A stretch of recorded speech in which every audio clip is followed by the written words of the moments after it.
টি-20 বিশ্বকাপের গ্রুপ পর্ব শেষের দিকে এখন চলছে সুপার 8-এ ওঠার লড়াই।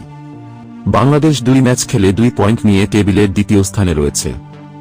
শীর্ষে আছে দক্ষিণ আফ্রিকা, যারা 3 ম্যাচে 6 পয়েন্ট নিয়ে এগিয়ে রয়েছে। বাংলাদেশের পরবর্তী 2টি ম্যাচ নেদারল্যান্ডস ও নেপালের বিপক্ষে।